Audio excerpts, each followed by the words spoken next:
नमस्कार साथियों, स्वागत है आप सभी का। बलूचिस्तान ने आजादी की घोषणा कर दी है।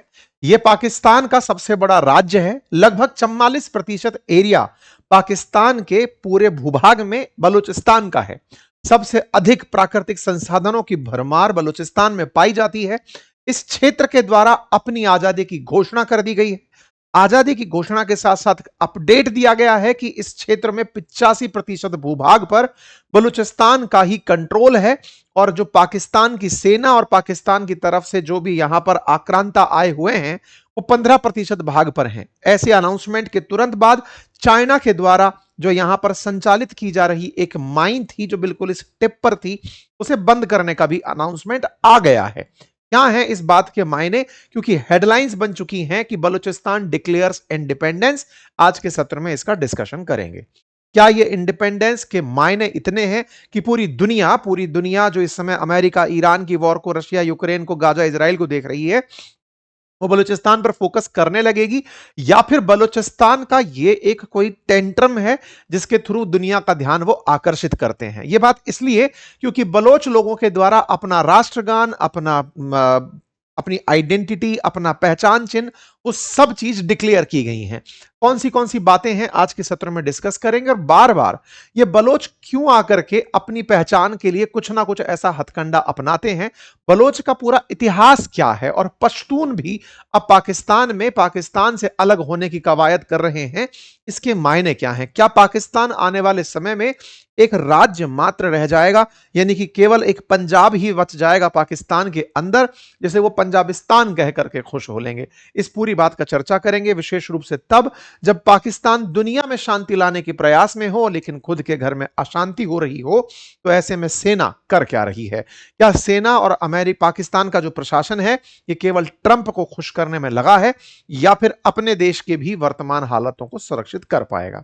चर्चा होगी सभी बात पर, लेकिन इससे पहले एक क्विक अपडेट, और वो ये कि हमारे कोर्स जो हमने कम्युनिकेशन मास्टरी और पर्सनालिटी डेवलपमेंट पर लाया हुआ है, उस पर हमारे कूपन कोड अंकित 33 का आज आखिरी दिन है, जिसकी वजह से आप फीस में 33% डिस्काउंट पा सकते हैं।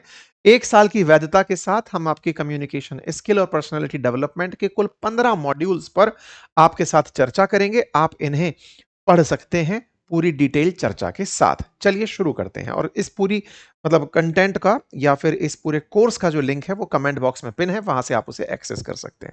साथियों, बलूचिस्तान की हम बात कर रहे हैं और बलूचिस्तान के अंदर रिपब्लिक ऑफ बलूचिस्तान के नाम से एक स्वतंत्र देश की घोषणा की खबर इस समय हेडलाइन बनी हुई है। द रिपब्लिक ऑफ बलूचिस्तान, कुछ इस तरह का एक लेटर। ये मीर यार बलोच यहाँ के एक एक्टिविस्ट हैं जिन्होंने इस प्रकार से टैग किया कि the Republic of Balochistan defence and security forces have secured 85% of Balochistan territory.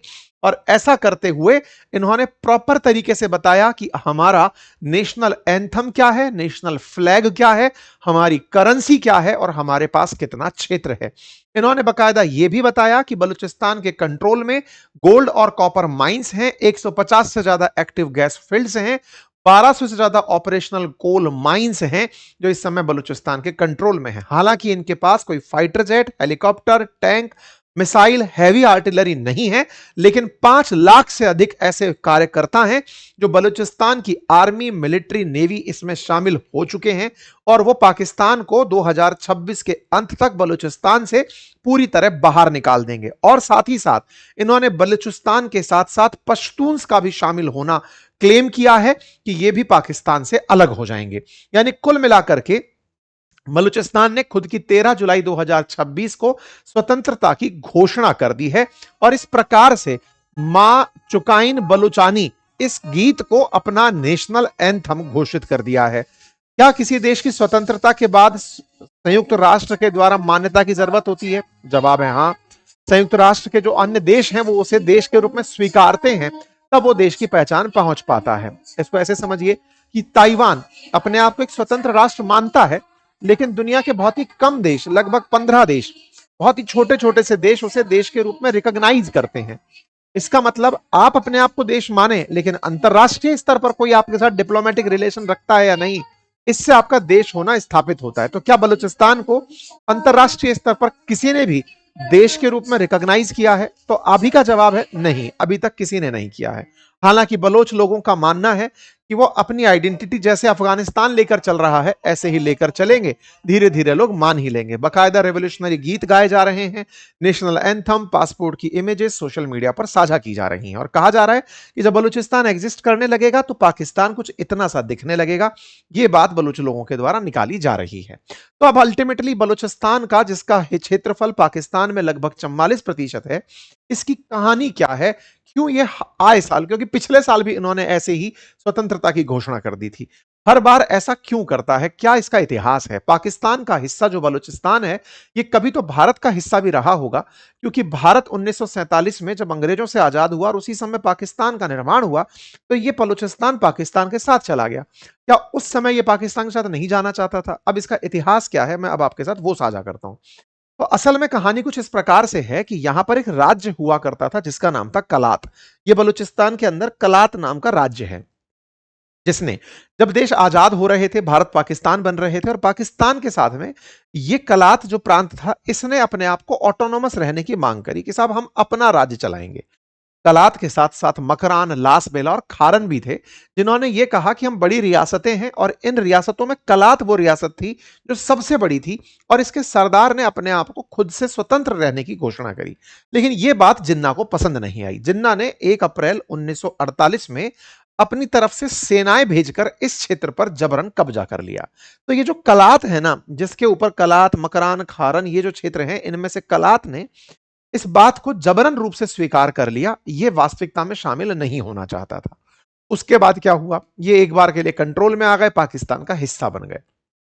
लेकिन इन लोगों की मंशा हमेशा प्रबल होती गई। पाकिस्तान की असली प्रॉब्लम क्या है कि पाकिस्तान में जो पंजाब प्रोविंस है, जो भारत से लगा हुआ प्रोविंस है, वो असल में सबसे प्रॉस्पेरस है कृषि के मामले में।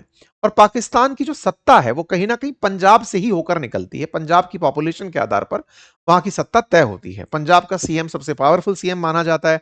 पंजाब का राजनीतिक दल केंद्रीय राजनीतिक दल माना जाता है। पंजाब की ही पार्टियां, फिर चाहे अभी अभी वाले शरीफ परिवार रहा हो या इमरान खान, ये सब पंजाब से ही होकर के डिराइव होते हैं। तो ऐसे में पंजाब का जब प्रभुत्व, पहले पहले जो पूर्वी पाकिस्तान था, जो कि आज बांग्लादेश है, उसके ऊपर प्रताड़ना का रहा, वैसे ही बलूचिस्तान पर भी प्रताड़ना का रहा कि तुम हमारे साथ कभी आना ही नहीं चाहते थे। तो इन क्षेत्रों के द्वारा जो भी प्रतिक्रियाएं रही, उनमें एक दौर ऐसा आया जिसने बलोच लोगों को ऐतिहासिक याद दिलाते हुए कहा कि हम पाकिस्तान के साथ नहीं रहना चाहते। यह दौर था अकबर खान बुगती का, जिस समय मुशर्रफ के साथ उनकी जो रार थी, यानी कि मुशर्रफ ने अकबर खान बुगती को मारने के लिए जो प्रयास किए, जिसका अंतरराष्ट्रीय रूप से भी काफी प्रतिक्रियाएं आई। असल में 2005 के अंदर इनका, बलूचिस्तान के आंदोलन का एक मुखिया हुआ करता था नवाब मेहराब खान बुगती, जिसने पाकिस्तान से सेपरेट 15 मांगे रखी। इन्होंने कहा कि देखिए साहब, हम आपके साथ हैं, हमारी इन 15 मांगों को आप पूरा करिए, तब जाकर के हम बलूचिस्तान वाले पाकिस्तान के लिए कुछ बेहतर सोचेंगे। तब मुशर्रफ का शासन होता था। मुशर्रफ ने यहां पे सेना भेज दी और मुशर्रफ की भेजी हुई सेना कई दिनों तक यहां पर हमले करती रही, हेलीकॉप्टर से गोले गिराती रही। ये बुगती जाकर के किसी केव में छुप गए, गुफा में छुप गए, लेकिन इनके ऊपर हेलीकॉप्टर से जो हमले हुए उसमें केव को नुकसान हुआ, कंदराओं को नुकसान हुआ और बुगती मारे गए। उसके बाद में यहां की जनता, विशेष रूप से महिलाएं, सड़कों पर उतर आई कि हमारे लोग जो हमारे लिए मांग कर रहे हैं उन्हें सेना मार दे रही है, अब हम उनके खिलाफ ही रहेंगे। तो 2005 के बाद असल में बलूचिस्तान ने पाकिस्तानी सेना को अपना करारा दुश्मन घोषित कर दिया, भैया तुम हमारे हो ही नहीं। हालांकि ऐतिहासिक रूप से अगर देखो तो बलोच लिबरेशन आर्मी लंबे समय से काम कर रही है, लेकिन बलोच लिबरेशन आर्मी जो है वो 1970 के बाद से इस दौर में कभी नहीं पहुंची थी कि पाकिस्तानी सेना हमारी दुश्मन है। वहां पर दुश्मन का अनाउंसमेंट हो जाता है। अनाउंसमेंट हो जाता है तो फिर बलूचिस्तान के इन क्षेत्रों में, जैसे ग्वादार पोर्ट, जैसे चाइना पाकिस्तान इकोनॉमिक कॉरिडोर के अंदर सबसे इंपॉर्टेंट माना गया है, अरब सागर के अंदर जो पोर्ट है वो बलूचिस्तान में ही पड़ता है। तो उसको भी बलोचों ने कहा कि नहीं, अब यहां पर भी हम चाइनीज लोगों को बसने नहीं देंगे। बसने नहीं देंगे से मतलब है कि इस काम को हम यूज में नहीं आने देंगे। तो इसके चलते कईयों बार बलोच लोगों ने चाइना के इस प्रोजेक्ट पर हमले किए हैं। तो बलोच लिबरेशन आर्मी के जब जवान बलूचिस्तान में पहुंचते हैं तो वहां की माता बहनें जो हैं वो उनको प्यार से मतलब माथा चूमती हैं, गले लगाती हैं, इस तरह से बिहेव करती हैं। और पाकिस्तान की सेना जब बलूचिस्तान में आती है तो लोग छुप छुप कर घर में भाग जाते हैं। इनके अत्याचारों से लोग डरते हैं। तो बलूचिस्तान के अंदर जो है वो पाकिस्तान की सेना के खिलाफ भयंकर नफरत है। और जो लोग बलूचिस्तान की स्वतंत्रता के लिए काम कर रहे हैं उनके प्रति सम्मान है। यही कारण है कि अंतरराष्ट्रीय स्तर पर भी जहां भी बलोच हैं वो स्वतंत्रता की मांग करते हुए देखे जाते हैं। और इसी के चलते बलोच लिबरेशन आर्मी का जो हौसला है वो बहुत बुलंद है। वो चाइना का जितना इन्वेस्टमेंट है या कोई भी विदेशी निवेश इस क्षेत्र में आना चाहता है उसको निशाना बनाने लगते हैं। अब आप कहेंगे कि इसमें ऐसा है क्या? तो असल में इनके पास में बहुत सारे, जैसे ग्वादार पोर्ट एक इंपॉर्टेंट पोर्ट है, मेजर माउंटेन्स हैं, क्वेटा है, कोस्ट लाइन है, बहुत सारा माइंस यहां पर है। मतलब आप ऐसे समझकर चलिए कि पाकिस्तान का 44% क्षेत्रफल यहां है। प्राकृतिक संसाधनों का खजाना है। जैसे एक रैकोडिक नाम से एक परियोजना है जिसमें दुनिया की सबसे ज्यादा तांबा और सोना माना जाता है, वो यहां पर है। ऐसे ही सुई गैस फील्ड है जिसमें पाकिस्तान की ऊर्जा आवश्यकता पूरी होती है। इस रैकोडिक पर तो बकायदा अमेरिका ने पिछले साल $1.25 बिलियन का अनाउंसमेंट किया कि यहां से हम कॉपर और सोना निकालने में निवेश करेंगे। यही गए थे आसिम मुनीर वगैरह जाकर के। इस साल फिर से अनाउंसमेंट किया कि हम इतना पैसा खर्च करेंगे और $7 बिलियन का प्रोजेक्ट बनाएंगे ताकि इस क्षेत्र से गोल्ड को निकाला जा सके। तो मतलब आप ऐसे समझिए कि पाकिस्तान ने आसिम मुनीर और शहबाज शरीफ के नेतृत्व में ये पूरा काम किया है कि भाई चलो ठीक है, वहां जाकर के अमेरिका से हम मदद मांगते हैं, अमेरिका इस क्षेत्र को अपने कंट्रोल में लेकर के बाकी वो संभाले, हमारे पास पैसा आ गया।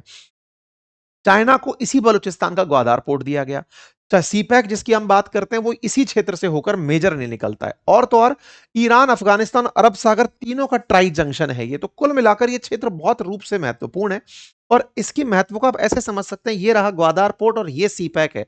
अब देखिए कि ये जो ग्वादार पोर्ट है, ये पोर्ट बिल्कुल स्ट्रेट ऑफ हॉर्मुज के नजदीक है, अरब सागर में है, ईरान का बॉर्डर है। तो ये पूरी तरह से बहुत सेंसिटिव क्षेत्र है। यही कारण है कि इस क्षेत्र की चर्चाएं सबसे ज्यादा होती हैं। अब आप देखिए, चाइना वालों ने ये मतलब हवाई जहाज में बैठे किसी व्यक्ति ने फोटो खींची है कि देखो जमीन पर इतना बड़ा छेद कर रखा है, माइंस चल रही हैं, यहां के संसाधन निकाले जा रहे हैं, लेकिन लोगों को कुछ नहीं। इसलिए लोगों ने यहां पर वेपन उठा करके अपने हकों की मांग करना शुरू कर दिया है। इससे होता यह है कि मतलब बलोच अटैक्स में दर्जनों लोग मारे जाते हैं। बहुत से सेना के लोगों को इन्होंने निशाना बनाया है। तो ऐसे में मीडिया रिपोर्ट्स का मानना यह है कि यहां पर बहुत से क्षेत्र, चाहे रैकोडिक हो, जैसे ये सेंदक माइन है जिसको अभी चाइना वालों ने बंद करने की कहा है कि भाई हम इसको ऑपरेट नहीं करेंगे क्योंकि यहां पर बहुत हमले हो रहे हैं।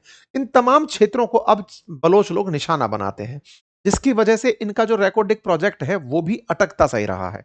2026 में यहां पर बहुत सारे हमले बढ़े हैं। और ऐसे में लगातार वायलेंस के बढ़ने से आए दिन कभी सेना के जवानों के मरने की तो कभी बलोच लोगों के मरने की सुर्खियां यहां पर बनी ही रहती हैं। पाकिस्तान अपनी तरफ से यहां पर जो भी प्रयास कर रहा है वो फेल मार रहे हैं, क्योंकि सेना तो इन्होंने भारत के खिलाफ खड़ी कर रखी है। अपने देश के अंदर जो पुलिस करनी चाहिए आंतरिक सुरक्षा का काम, वो कर नहीं पा रही है। ऐसे ही एक राजनेता है फजल रहमान, जो कई बार आप लोगों ने उनके वीडियो भी सुने होंगे। ये तो खुद पब्लिकली अनाउंसमेंट कर रहे हैं कि बलूचिस्तान में पाकिस्तान की सरकार का कोई कंट्रोल नहीं बचा। खैबर पख्तूनवा भी अब इनके हाथ से निकल रहा है। पुलिस खुद पुलिस थाने से बाहर नहीं निकल पा रही है। लोगों में इतना आक्रोश है, पता नहीं हमारे नेता लोग क्या कर रहे हैं। ये तो राजनीति का, खुद राजनेता जो लोग हैं वो बोल रहे हैं। इसका मतलब समझिए कि पाकिस्तान के अंदर खुद इतनी अनिश्चितता है अपने क्षेत्रों को लेकर के, जो दर्शाती है कि पाकिस्तान के आंतरिक हालात ठीक नहीं है। इन्होंने पैकेजिंग बढ़िया कर ली है इस बात की कि चलो भाई कम से कम और कुछ नहीं तो पाकिस्तान को दुनिया वाले शांत कंट्री माने। तो ये पूरी तरह से पाकिस्तान सरकार इस समय विदेश मंत्रालय के भरोसे चल रही है कि भाई ट्रंप को कैसे मैनेज करना है, चाइना को कैसे मैनेज करना है। हालात इनके क्या है वो अब आपके सामने है। तो कुल मिलाकर के यही है साहब, कुल मिला के यही सारी बातें हैं। पिछले साल इन्होंने 15 मई 2025 को भी ऐसे ही खुद को स्वतंत्र घोषित कर लिया था। अब इनकी स्वतंत्रता जब तक कोई रिकॉग्नाइज नहीं करता, कोई मतलब नहीं रहेगा। लेकिन हाँ, इन पर हमेशा ये आरोप लगता रहा है, पाकिस्तान भारत पर, रशिया पर इन पर आरोप लगाता रहा है कि बलोच लोगों को भारत का समर्थन है। लेकिन ये लोग खुद स्वतंत्रता के दीवाने हैं। जैसा भी आप सोचें अपनी राय कमेंट बॉक्स में दें। फिलहाल के लिए इतना ही। बाकी जो हमारा कोर्स लिंक है उसका कमेंट कमेंट बॉक्स में हमने लिंक पिन किया हुआ है, आप जाकर उसे ज्वाइन करें। कूपन कोड अंकित 33 यूज करते हुए 33% डिस्काउंट का लाभ लें। धन्यवाद।